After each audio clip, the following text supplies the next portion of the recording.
All right, so we're on board. Sorry, guys, you had some technical difficulties we had to work through. Hey, everyone, I hope you guys are having an amazing day. I'm super excited for you. I am going to get the opportunity today to interview someone who is really an expert in the construction field, and his name is Michael Mitchell. He's actually a member of our Facebook group, and at one point he just said, "Hey, if you want, I can share some information with your group." And I was like, "Oh my God, yes!" So, welcome, Michael. Welcome to our Hey, group. hey, thanks for having me, Stacy. I'm super excited. Right on. So, Michael, why don't we just start by telling me a little bit about yourself and your background, and Sure. let's go from there. Absolutely. I'm gonna let you know it's kind of hard for me because I have like a lot of energy. So just sitting here talking, if you see me move around a bit, I get super, super excited. But yeah, let's just jump back to 2009, really where the whole journey started. I read a book by Robert Kiyosaki, Rich Dad, Poor Dad. I think probably everybody's heard about it. And I mean, I never read a book, honestly, in my life before that one and read it in 3 days. It was like real estate. That's what I want to do. Where do I start? And I had no idea, no idea. And so I knew I needed to make some money. At least that was my belief structure back then. You teach a lot of great value in your group about how to get newbies started and get them going on their journey. And I wish I would have known about you a little bit sooner, but I was stuck in the trenches. And so I did the best thing I knew at the time, which was tree work and lawn and landscape. And so I started building up, trying to make some money. And I ran into a guy that actually had a bunch of rental properties, really successful. And I remember him coming to me one day during break and goes, "Michael, you ever seen A Secret?" I said, "Secret?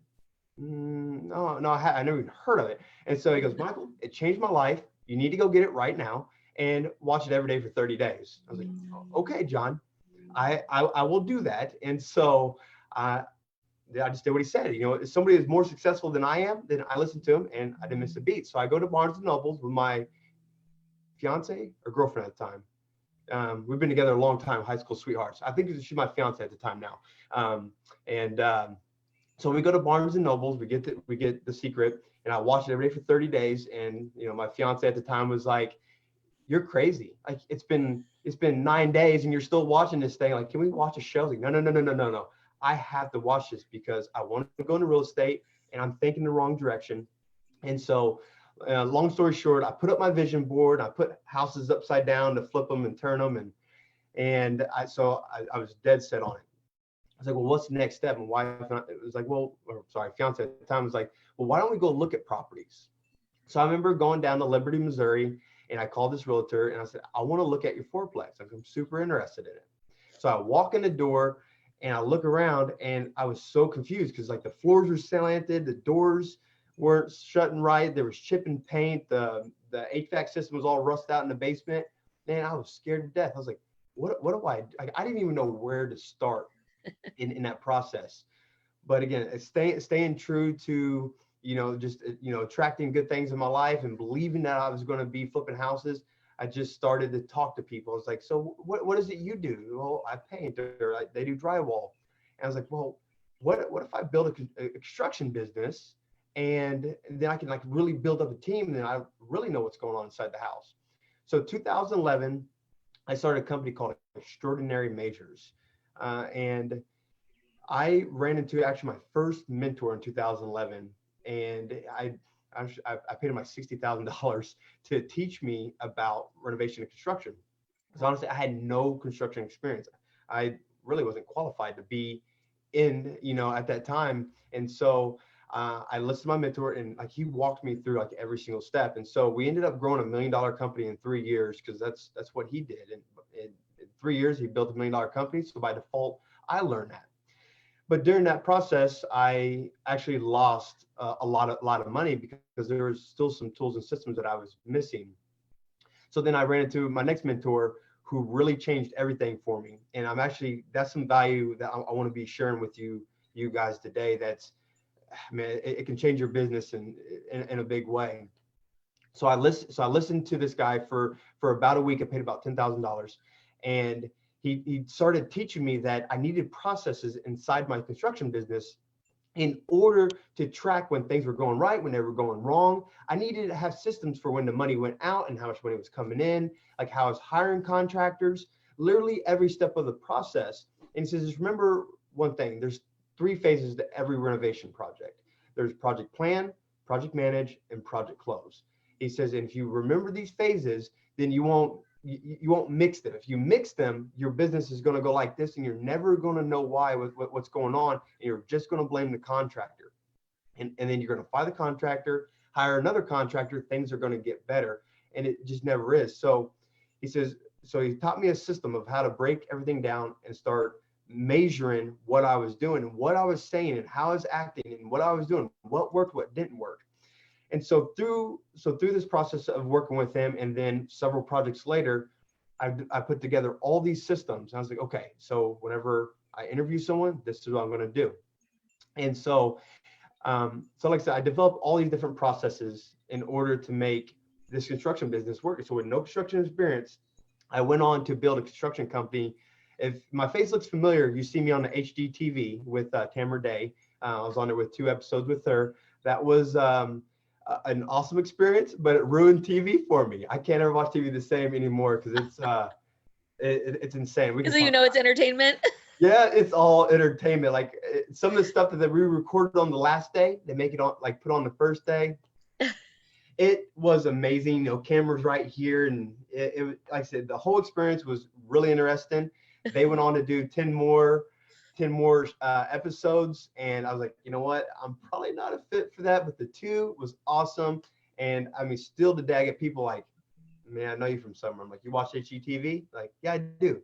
Did you see Tamara Day? Mm-hmm. Like, oh, that's where Michael Mitchell, so that's awesome. So like that was a lot of fun, and like I said, we went on to win a bunch of awards and stuff like that. But what changed? Because honestly, I'm hiring the same contractors you are, the exact same contractors. So being that I am a GC, I hire GCs, but being I have processes, I say, hey, this is how I want the project to run.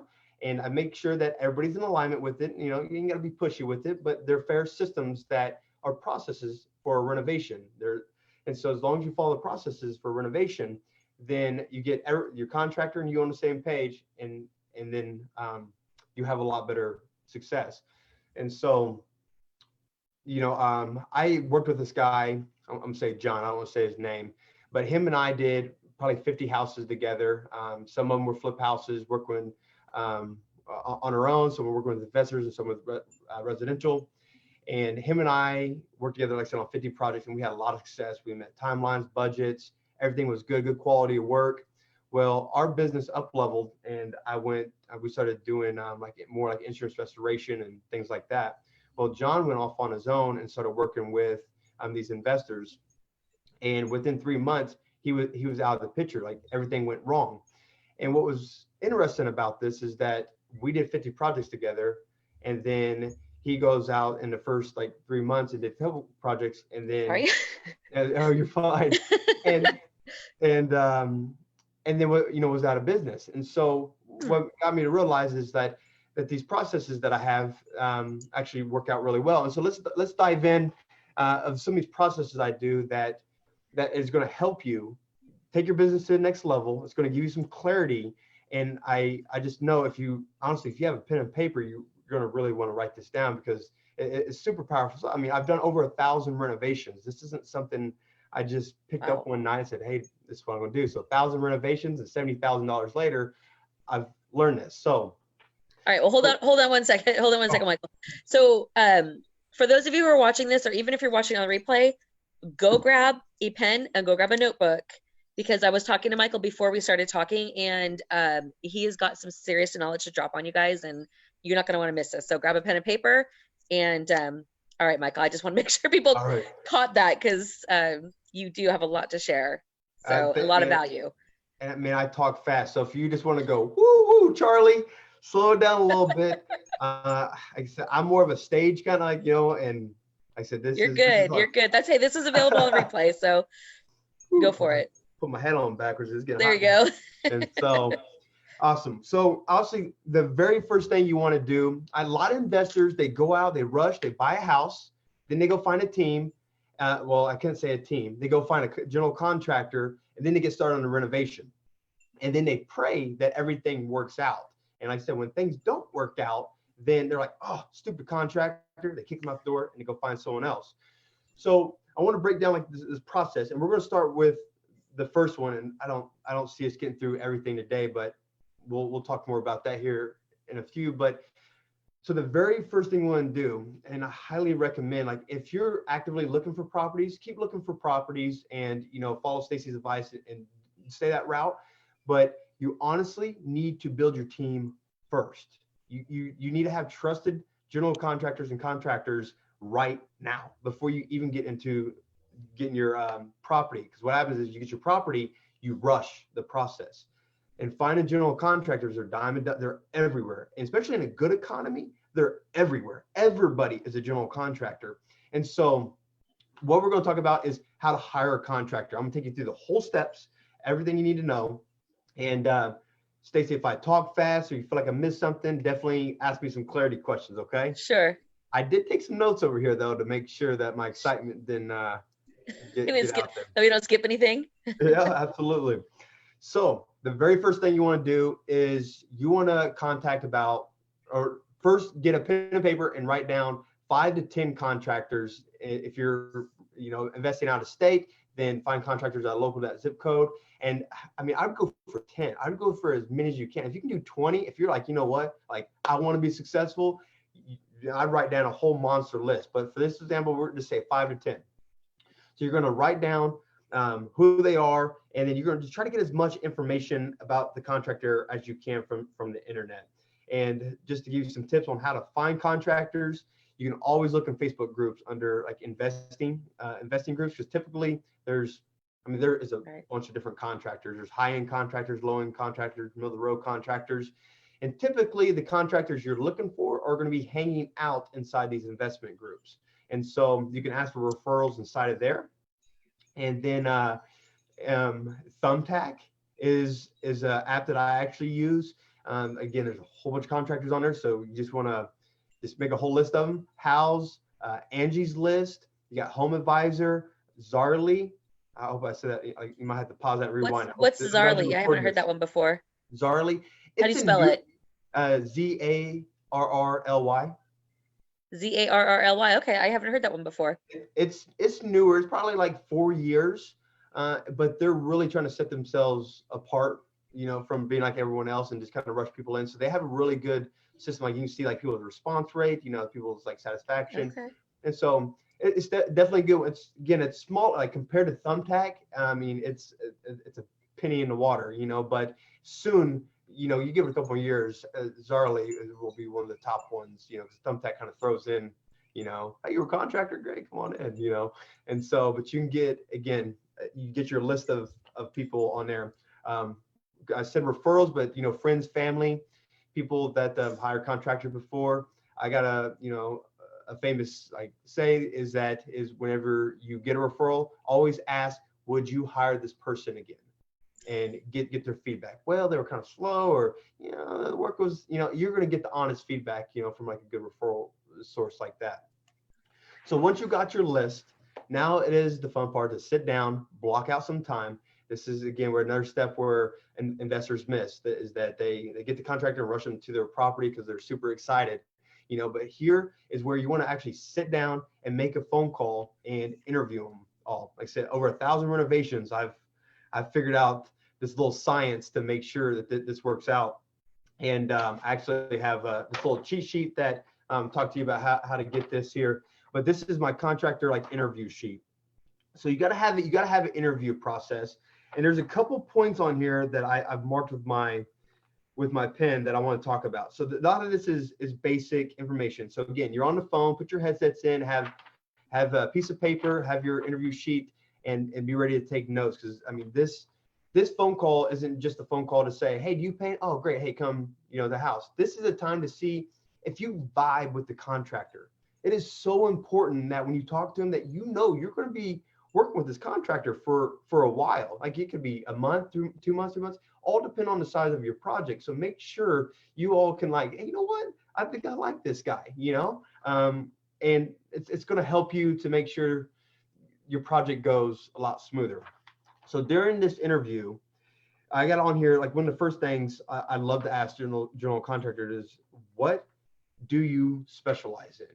you know, because the general contractors, they're kind of a jack of all trades, master of none. Like we've all heard that, you know. And so it's like that's great, Bob. I'm glad that you do everything, but I'm super curious if, you know, if you were to walk in a house right now and you could just point at anything and start working on that, like what would that be, Bob? Can you tell me about that? Oh man, Michael, you know what? I love doing tile and trim. You know, I've been doing that since I was a boy growing up, and I would write that down because honestly, that is what it's gonna that's gonna be what he's just the bomb at.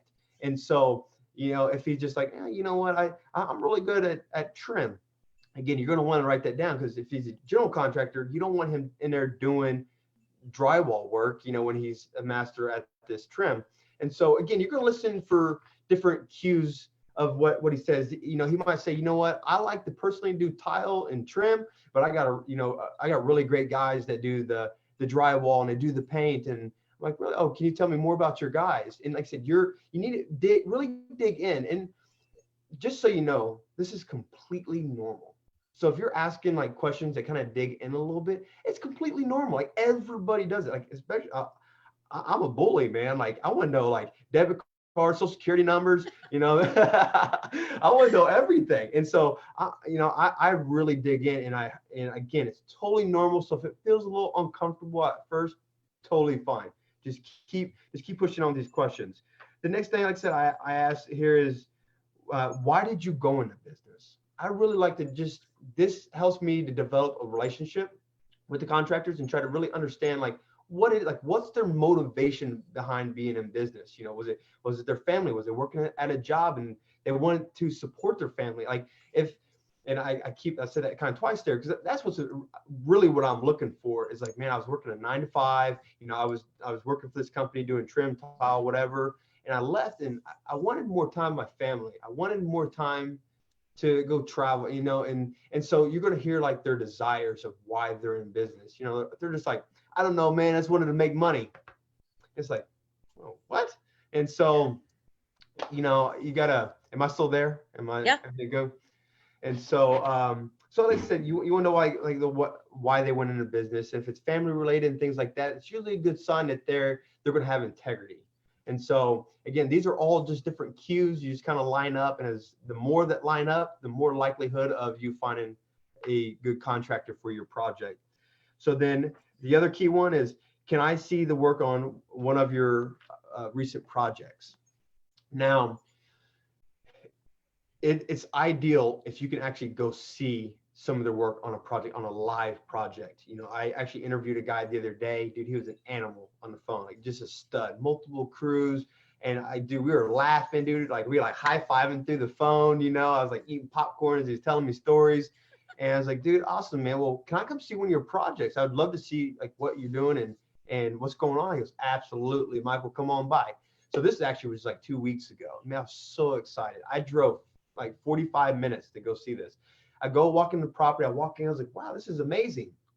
But I started to look at like the finish work, and because like, you know, like overall you can look and like kind of look fast and it's beautiful. But when you start looking at like the trim cuts and the tile, like the lines, like I said, you don't need construction experience to know this stuff. You just have to know like really what looks good. If it trims like this and not on a 45, that's a problem. You know, so the carpenter just, you know, he just ain't ready yet. He's still growing. And so as I walked through this house, there was like the door handles were on backwards. You know, there was like paint on the brand new floor. And I'm just like, oh my gosh, if he runs this project like this, then maybe he's going to run my project like that. So anyways, it was really, really hard because him and I had a lot of great laughs. Like I said, we were high-fiving. We were like best buds. And I was like, man, I can't hire this guy though, because it just ain't going to work out. And so we shook hands. And I was like, hey man, I'll be honest with you. Like I'm just interviewing a lot of contractors, you know, right now, and just trying to really just fill my pipeline. It might be a few months before you hear from me, but as of right now, just keep doing your thing, and we'll be in contact shortly. So, you know, there's a soft way to let it go because man, he was so nice. I couldn't just say, hey man, you suck, and I got to move on. So like I said, I kind of eased out of that one. In a nice kind of way. So again, if you do need to back yourself out of one like that, then just keep it short and sweet. Like, hey, listen, I haven't bought a property yet, but here in a few months, you know, I'm just kind of building my team right now. Not a big deal. Ain't got nothing, no promises. And so, that is that. Like I said, the other questions are really good to have. But moving on to the next point. Okay, so let's kind of review. So you made a list, you sat down and you called them, and out of those 10 that you picked, it's probably going to narrow down to about 5 because there's going to be some in there just like, oh my gosh, this guy either doesn't shut up or is he sleeping? Is he drunk? You'll just, again, you'll start to catch on. The more contractors you talk to, the more you'll start to understand the lingo. And totally cool. If you're brand new to this, you're learning something new. Totally fine. And again, you'll just start to catch on to signs. So you weed out, 5 of them, maybe more. Maybe you got to make a new list. Totally fine. Just be patient in this process because this is where your investment we're talking about. This ain't, unless you got millions of dollars and you just, and want to go figure it out like I did and lose tens of thousands of dollars, totally cool. But if you want to be patient in this process, get you a good team, then narrow down your list, block the time to call them. Now, here's the other point is you want to actually try to meet them at lunch. Meet them somewhere where you can sit down and have another conversation with them. If you can't meet them at the project, tell them to bring some photos, bring videos or something like that, and just have another little conversation with them. It doesn't have to be lunch. It could be just a place to meet at, or just somewhere again to see if they show up. And so if they show up to the call, everything's good, and then they show up to lunch, they're on time, they're presentable. This is looking good. This is looking promising. But again, if you can meet them at the project, that's the best. You call them, you either meet them at a project or for lunch. Either way, this kind of gives you an idea of how they operate. Are they punctual? Are they clean cut? And so forth. So again, you start to get to know more about their character. So, Michael, what about so one of the things that I teach, and I know our Facebook group isn't called this, but I teach remote passive income real estate investing. That's really my bread and butter because I live in a place where passive income just really isn't a thing. So what would you suggest in a case where when someone is, and everybody in our mastermind is working on remote investing, like what would you suggest when that's the case? Obviously you can't go to the project site, you're not meeting them for lunch. What are some other things that you feel would be a reasonable swap if the in-person is not a possibility? Then, so you don't ever meet the contractor, right? Correct. Every once in a while, if there's a rare occasion where I end up in a market because I have other business there and I meet them, but I've already hired them. I already been working with them. So no, I don't ever meet them in person. Okay. And so like a brand new investor, let's say they're buying a house in Florida, like right now, they will just do everything from the phone to make money. Okay, perfect. So everything is remote. Okay, perfect. I would do that interview call. I would ask. That's when I would really do. I really ask a lot of questions. And on there at the bottom, you're getting references and talking to other people. And if you can really get an understanding of their quality of work, then you can probably skip out, actually meeting for lunch or obviously meeting on a project. Well, obviously you can't do it because you're doing it remote. So I would definitely get those references and I would ask for a lot of pictures and just, getting panoramic of pictures. Or videos more ideal because videos, you can't lie, pictures you can, I can show you this wall, but not that one. And so if you can get a short little video clip and, just kind of walk through the house and get a good visual for it. And that will definitely see, like, again, their quality of work. Just tell them like what you want to see, like, hey, can you like show me like your trim and your tile work, the finish work. You don't need to see like electrical lines or plumbing lines right in the wall, but can you show me the trim, can you show me the tile, and just see different things. And if the contractor is really proud of his work, he's going to show you. There's no reason why he'd keep that secret. He wants the business, so it wouldn't be a problem. I guess another thing we could do instead of a lunch would be just like a call like this. After the initial, if it's somebody we're interested in working with, is let's get on the phone and talk like face to face. Because although you and I are doing this in an interview right now, when I meet with people over the phone, this is how I meet with people generally is I'm like, let's go have coffee. But you're in Missouri and I'm in California. So let's have coffee this way. I don't even drink coffee, but well, I guess there's a way you could do it face to face with them. And if you have an iPhone, then, you can FaceTime and, walk through the, property and right. just let them talk, honestly. And so, that's actually a really good question. So yeah, I would definitely spend a lot of time on an interview call and, really get to know them and really look for the referral, dig in for the referrals pretty hard. Usually your realtor friends got some pretty good contacts and, for you. And so, I asked my realtor for a lot of different contacts, some are great and some are, you got to keep an eye on them, but, you interview them hard. And yeah, like you're saying, you get on if you have an iPhone or Skype call or something like that, just say, hey, call me when you're at one of your projects. And, as they're going through one of the projects, if you can't be there, then, really get panoramic views of, see how organized the job site is, where the tools are laid up at, and just think like if it was your project, like, is that how you'd want it to be ran, and there's trash everywhere, bags and tools, and one guy's running wire, one guy's hanging trim, next. And so definitely being remote, I would say to make you a good list of contractors and, and really work through it. Because a lot of times, even referral stores, I would still try to get several more referrals, because I've been referred people, and, you have a lot better chance of it working out. But, if I skip one of these processes, then, no I guarantee. feel it. So, so if you're remote, then you do it from the phone. If you're local, then, try to meet them at a project. And then after that, it is time to take them to your project and show that, everything what's going on. And so during the walkthrough is really, try, have a vision of, what you want to do. I guess if you're remote, are you doing that through iPhone and walking them through, or just iPhone, video, Zoom, Skype, Marco Polo. Okay, yep. I mean, these days technology is just not an issue. So yeah, through any, it just depends on what the other person has available. But I've trained all of my team members on Marco Polo, mainly because you can have, it doesn't have to be real time, but it's very close to real time. Like you could go back and forth on it, but something that gives a visual. There's always, video walkthrough in some fashion. Interesting. Okay. Well, I guess so. Yeah, whatever technology that you pick there. So so when you meet them at the project, I'm not sure if you're doing this, but I never give my budget ever, because if you say it's $50,000, well, guess how much they're going to bid? $50,000. And so, I never give my budget. I have them come in and give me honest prices, and tell them everything that's going on, like what I want. And then once I get the prices back, whether I'm getting always get multiple, but you get multiple prices back and try to compare to see, if they're apples to apples, and look at the price points, and then so if you're getting multiple estimates, just a rule of thumb, so you're never blacklisted from contractors in the area, is don't ever take one contractor's estimate and give it to the other contractor and say, can you bid lower?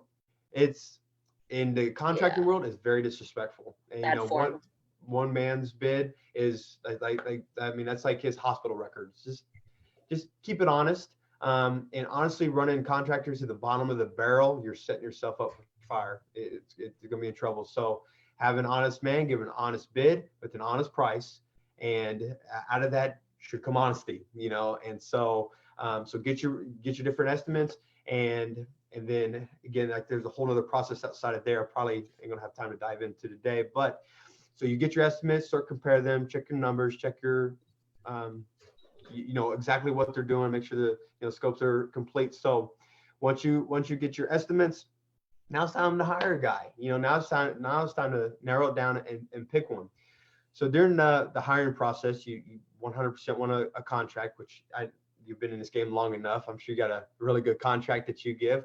And so definitely want to have a contract in place. You want to get a W-9 form. So you got the contractor's EIN number or Social Security, whatever it ends up being. So if you plan on taxing the contractor, I know different states and rules kind of apply there, but you can, if you do plan on taxing them, you got that information. And then you want to make sure they definitely have general liability. And then if you can, if you need to make sure that they have workers' composition. Because workers' composition, what that is, if a contractor comes to your property and gets hurt, let's say something extreme, is say the contractor comes to your property and actually dies. The family can come and actually take your property. Like there's weird loopholes where they can sue you for the property and take it from underneath you. So if they don't have workers' compensation, check especially being remote investors, check the at the state level, like will a work comp waiver work for that state? Like it should, but I just want to kind of be clear, I'm not a lawyer by no means, but a work comp waiver, at least here in Missouri, and with some of the other clients I work with in other states like Arizona, not California is one I don't know about. You guys got some interesting regulations. And so, but there's multiple states that do accept the work comp waiver, meaning when the contractor, you hand that to him, he fills it out, it waives all rights. So if he gets hurt on your project, then he cannot come after you. No one can come after you. It's all on, it puts it all back on him. So I hope you wrote that down and circled that like 10 times, because that's, honestly, I don't even hire contractors without workers comp, but the only issue is a lot of times those guys can be a little bit more pricier. So depending on like your budget rehab, if you can afford the higher price contractor, then they're probably going to have workers' composition. But if they don't, get that work comp waiver signed. Just man, write that down all in order. W-9, sure they have general liability, workers' comp. If they don't have workers' comp, get the work comp waiver. Now I'm going to give you a ninja tip here. When it comes to insurance, you do not want the contractor to fax you over a piece of paper and says, here's my insurance. You're going to want to become an additional assured. It's free, not a big deal. All you're going to do is tell the contractor, say, hey, I want to become an additional assured on your policy. Will you give me your insurance company's contact information, or pass my contact information on to your insurance agent? And so what happens is you send it there, whether you send it to the contractor or the insurance agent, either way is fine. But at the end of the day, as long as the information gets back to their insurance agent, you're going to want to send them your business name, business address, or your personal name. And I try to do a PO box. I don't give out my personal address, but either way is fine. If you and then your email address. So what happens is the insurance agent will take all that information, and down in the bottom left corner, there'll be a little box as additional short or certificate holder. Say certificate holder, they'll put you down in the bottom of the box. And so this lets you know that the insurance is legit. And if there's any changes in the policy, you should get a mailed letter from the insurance company. So this is just a way to make sure that the contractor didn't get on Microsoft and wipe out the date and give you a fake insurance policy. So man, that's gold, absolute gold that you do. It's so important. Don't be lazy on that. Please do it for me. So Michael, one thing, because we got to wrap up, but I know when we were talking previously, you had mentioned that you've developed a questionnaire for people to use when they're talking to contractors. Is that something that you're able to share with members of our group? Yeah, absolutely. Yeah, so I have the contractor sheet, and so if you're newer to investing, or you've been in your investing for a while, and you feel like you're struggling like with the renovation process of it, contractors, you're getting way too much money out there. You're giving contractors arbitrary down payments, and then you can't sleep at night because you're chewing your fingernails off, wondering if the contractor is going to do what he says he's going to do. I have put together a program. It's a 5-week program, and it helps investors to protect their. And so I work with investors who are renovating homes, and I help them create processes to avoid the pitfalls caused by contractors. And so I do this by following a process in sequential order. So I developed this program. It's literally over a decade of knowledge and 1,000 renovations shoved into 5 weeks of knowledge. And so like the first week, we really dive deep on really how to build your team, how to qualify contractors, and really build you a team that is going to set you up for the win. And so then week 2, this is where I teach you how to look at a property, analyze everything that's going on in it, and I develop cheat sheets where, as long as you go through this cheat sheet, then everything in the house is accounted for. You can break it all down, and it's all in project flow. And so if you accounted for everything in a project, because I know I was guilty in the beginning, going on a project, looking around like, oh, paint, cabinets, light, and missing things. And so a lot of times contractors can miss a lot of things, and you notice that in the middle of a project when you started it, and they start adding more to their estimate. It's like, oh, I didn't bid that. So I get rid of that. I get rid of that. Oh, I didn't include that. And so during week 2, I teach you exactly how to take that phrase and shoot it to the moon and just totally get rid of it. Week 3, I completely change your life. This is where we get rid of arbitrary down payments. And I teach you a process which it's called, like, KPIs, key performance indicators, where for the money that goes out, the exact penny work that's going to go on. And so it's a good old boy system. You do this and I'll do that. And so you know exactly when you write a check, you know what it's going for. The contractor will know what it's going towards. And so he won't ask you for another payment. And so it's a draw system that keeps you and him aligned. You're not too far out on your money, but then also it's a timeline tracker. So if anything in the project goes wrong, then on that day, like, whoa, checking the temperature here, something ain't right, and you get to fix it. Where a lot of investors, when they start going wrong, it's a toothache that turns into a root canal. Well, we want to stop it at the toothache before it turns into a big deal. So we get our feet wet in project planning and doing things in the right way and creating project flows. And so after that, we get into project management. And I don't mean project management where you're standing over the contractor and you're there every single day.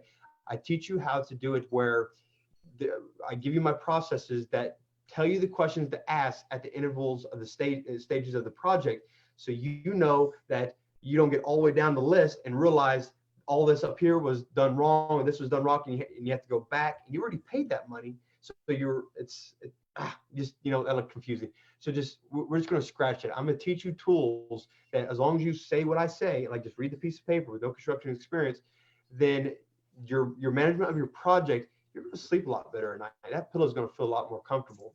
In the very final week of this, I teach you how to project close the right way. And so, trust me, there's a wrong way to close a project, and there's a right way to do it. And after closing 1,000 projects, I've learned both angles. And so that's the 5-week program. You get all my templates, all my cheat sheets, you get everything, and I explain everything in great detail. And so lifetime access to that. And then I have a weekly Q&A where it's a 1-hour call, which I'll stay up to 2 hours. It depends on how many investors are flipping houses at that time. Depends on how many people are on there. But so you get lifetime access to the Q&A with me. And so as you're going through the program, you have questions, or you're in the middle of a renovation, you have a question about something, I'm right there to fire off for you, and you get a very direct answer and to know the next step to take. And so that if people are interested in that, you can reach out to me in the comments. Is that fine, Stacy? Yeah. How about we say, if you guys, if you want the, are you giving away the GC questionnaire also? Yes. Okay. So if you guys want to get a copy of the questionnaire that Michael has put together for you, that just helps to really do a great job screening the contractors, or if you want to find out a little bit more about the coaching that is available as you're going through your renovation projects, put the word contractor down below in the comments, and then that way he can connect with you, and he can send you the contractor questionnaire, and then if you want to find out more about the coaching, you guys can talk about that as well. I will say, as a 16-year veteran in renovating properties, is pretty much every property I buy is a reno. Even my rentals, I buy them as fixers. So everything that Michael has said is absolutely, is spot on. I really like the detail, because you and I didn't get into a ton of the details, because I'm like, well, we'll just talk about it here. But you're really thorough, which I like. I will tell you that dealing with contractors is like the bane of our existence as investors at times. But there's really a way that you can do it to have a higher level of success and more peace. And Michael, I appreciate you going through that, and I'm sure that your coaching just really amplifies that. So anyway, so yeah, guys, if you want the questionnaire, or you want to talk to Michael about him just, coaching you through that process, write contractor below, and then you guys can connect offline and take it from there. So Michael, thank you so much for taking the time to come on and share all that great knowledge with us. That was really fantastic. Hey, thank you so much, Stacy. I appreciate your group. It's been super insightful. I mean, I love the interviews you're doing. Everything on it just been pure gold. So I definitely appreciate the opportunity to even speak with you. This is awesome. Well, thank you. I appreciate it. Well, now this will be another interview that will be gold for people down the line. So thank you for that, Michael. Rock and roll. All right. Have a great day. Have a great day, everybody. Take care.